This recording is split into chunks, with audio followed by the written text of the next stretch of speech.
Video will be reviewing Strand 3 of the SOL workbook, and it begins on page 35 of your workbook if you want to go ahead and follow along. This SOL 7.4AB is all about volume and surface area of cylinders and rectangular prisms and solving practical problems to go along with it. So the surface area of a shape is just the sum of all the surfaces or faces of a three-dimensional figure. Remember, sum is addition, so we're going to be adding up all the faces, just their areas, to get the whole surface area. The volume is just the amount of space that is occupied by a figure. So it's the product of the figure's length, width, and height if it's a prism, rectangular prism there. So to solve these surface area and volume problems, first one you need to do is you need to look at the formula sheet and write down your formula that you need to use. So you have to determine whether you're going to be talking about surface area or volume.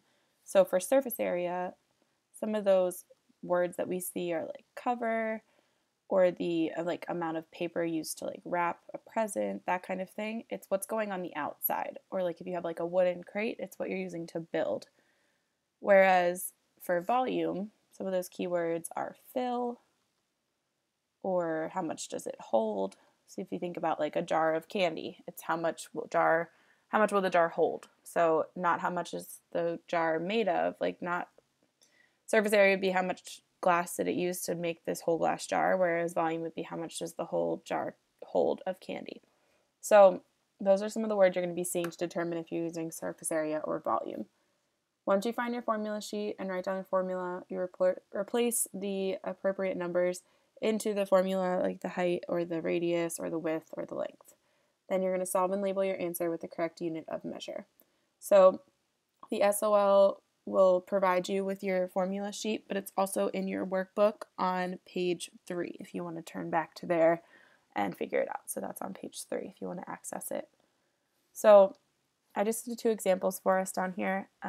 If you have a cylinder with a radius of 4 inches and a height of 7 inches and you're asked to find the volume, this is the formula that you're going to use, which I pulled right from the formula sheet, pi r squared h. So that means you're doing pi times the radius squared times the height. So we just have to fill in the numbers that we know. So pi we use as 3.14. So you're going to use this number when you're calculating any of these problems. We're multiplying it by the radius squared, so 4 squared, and then we're also multiplying it by the height. So this is where we have to use GEMDAS, or our order of operations. We have multiplication and we have exponents. Exponents have to come first. So to do that first step, we have 3.14 times 4 squared is 16 times 7.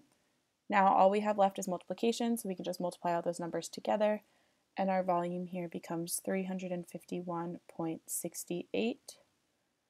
And our units here were inches, but if we're talking about volume, that's inches cubed. So this would be our final answer for this problem. The biggest part with the volume problems is that you need to remember for this radius squared that you have to do your exponents first, otherwise you will get an incorrect answer. Now in your next problem you have a rectangular prism that has a length of 10 centimeters, a width of 8 centimeters, and a height of 6 centimeters. So if I ask you to find the surface area, you would use this formula, which again I got right from the formula sheet, under rectangular prism for SA surface area. So it's 2 times the length times the width plus 2 times the length times the height plus 2 times the width times the height. So we just have to fill in our length, width, and height here. So we're going to be doing 2 times 10 times 8 plus 2 times 10 times 6 plus 2 times 8 times 6. So I just replaced all my L's with 10, all my W's with 8, and all my H's with 6. Now we just have to use GEMDAS again. We have multiplication and addition, so multiplication must happen before we can add anything. So 2 times 10 times 8 gets us 160. Plus sign comes down. 2 times 10 times 6 gets us 120. Plus sign comes down again. And 2 times 8 times 6 gets us 96. All we have left now is addition, so we just add up all these numbers, and that gets us 376. The units here were centimeters, and since we're talking about area, it's squared. So centimeters squared needs to be our final unit here. So just remember to follow the formulas on your formula sheet. Make sure you're filling numbers in carefully and follow GEMDAS as you solve them. Moving on to page 41, we have SOL 7.5, and this is where you're determining whether plane figures, quadrilateral and triangles, are similar, and then you can write proportions to express the relationship between corresponding sides of similar figures. So this symbol here means similar to. Now in your book there might have been a little mistake, so make sure it's this symbol and not the symbol for congruence. The steps to determine if two figures are similar. You first need to take the set of corresponding sides and write them as the first fraction of the proportion. Corresponding sides are sides that are in the same location. So down in this picture, AB is in the same location of its triangle as DE is. So these two shapes could be similar. These are their corresponding sides. Then you take the other set of corresponding sides, write them as the second fraction, cross multiply, and if those two cross products are equal, then the figures will be similar. So in order to find a missing measurement, you're going to do the same kind of thing, but then you'll just have one side that's x, and we're going to be solving for that. So we want to figure out, okay, these two shapes are similar. So side AB is 8. That corresponds to side WX. They were both the first letter in their figure name, so that means that both of these are going to be one color, which is red. On my other set of corresponding sides, I have AD. AD was the first letter and the last letter, so that corresponds to WZ. And that's this side. Now these are isosceles trapezoids, so we know that we're looking for this side, so that's also green. So we have 16 over here. So now we just have to set up a proportion. So we know that 8 corresponded with 2, and I can set that equal to 16 over x. Now I have all my red sides on the left, all my green sides on the right, and on top I put all of the sides from figure ABCD, and on the bottom I used all my sides from figure WXYZ. We just have to cross multiply here, so 8 times x gets us 8x, equals 2 times 16, which is 32, divide by 8 on both sides, and x equals 4, and we were talking about centimeters, so there's our missing side length. Now, moving into our next SOL on page 45, it's SOL 7.6a, which asks you to compare and contrast quadrilaterals based on their properties. So one of the ways that we can talk about what properties work for which shapes is we can have our always, sometimes, never chart. And we read this by saying, like if I'm talking about a square and a parallelogram, if I want to say a square is always a parallelogram, that's because a square, when you go up to parallelogram, anytime you go up, it's always. Now, something that would be sometimes, that needs to be going down. So we can say a parallelogram is sometimes a square. It's only a square if all the sides are congruent and all of the angles are 90 degrees. Something that would never be true would be that a parallelogram is never a trapezoid because it's going sideways. So that would be never. So that's just a chart that can help you memorize those properties and which quadrilaterals have what kind of things in common. We have all of the properties of these quadrilaterals listed here, so that's something that you might want to review before you start this section. And then once you're done with classifying those quadrilaterals in 7.6a, 7.6b uses everything you just reviewed to help you find missing sides and angles. So something that you want to remember for the angles is that the interior angles of a quadrilateral will always sum up to 360. So that means you can add any of the 4 or all of the 4 angles inside the quadrilateral and it will always equal 360 degrees. So that's helpful when they ask you to find what's the missing angle. So in this first example where it was a missing angle, we start with 360 and we subtract all the angles that we know, and whatever that remainder is how much that last angle measure will be. So that's what we did in those next two. And then for the ones that are a little trickier, like in a parallelogram, we know that the opposite angles are congruent. So if this is all it gives you, you can say, well, I know that the opposite angles are congruent. So I know that at least this angle is 117. So then I can start with 360 and subtract 117 twice.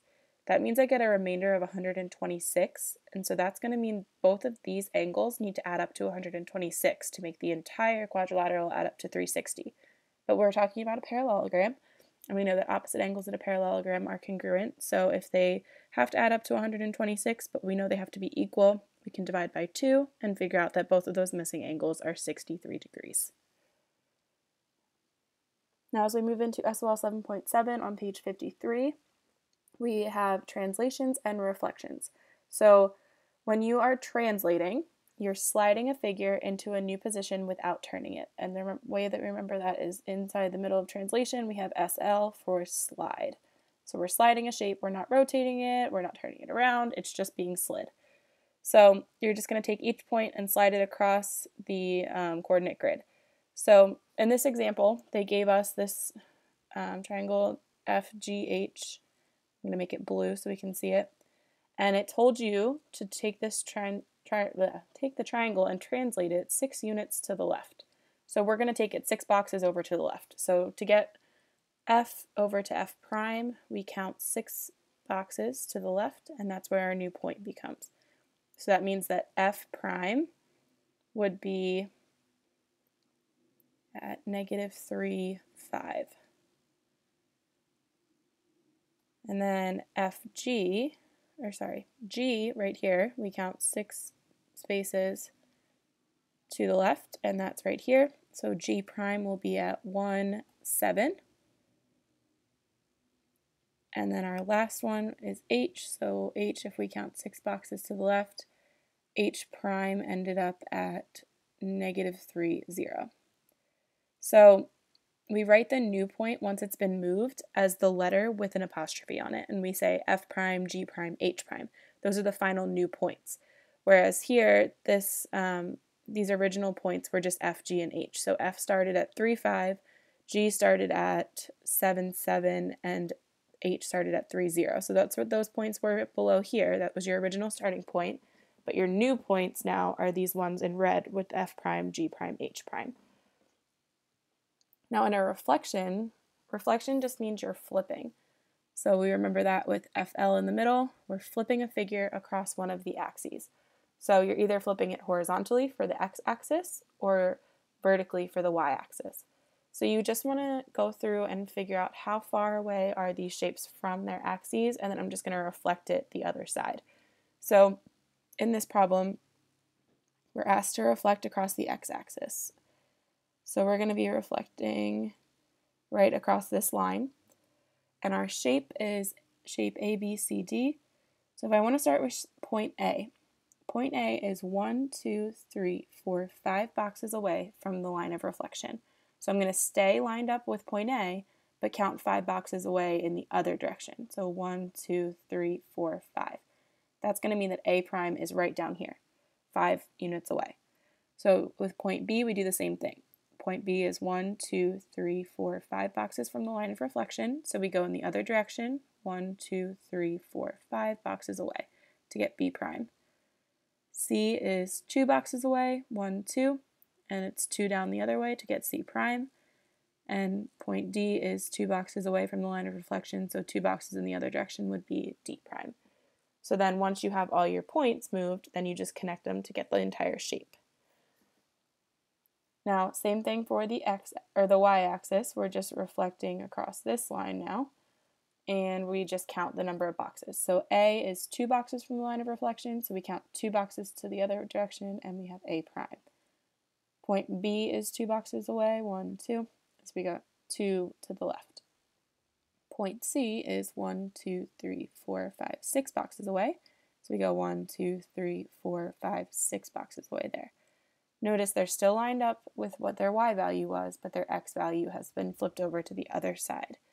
Once you get all your new points, you would connect your shape to get your new reflected shape there.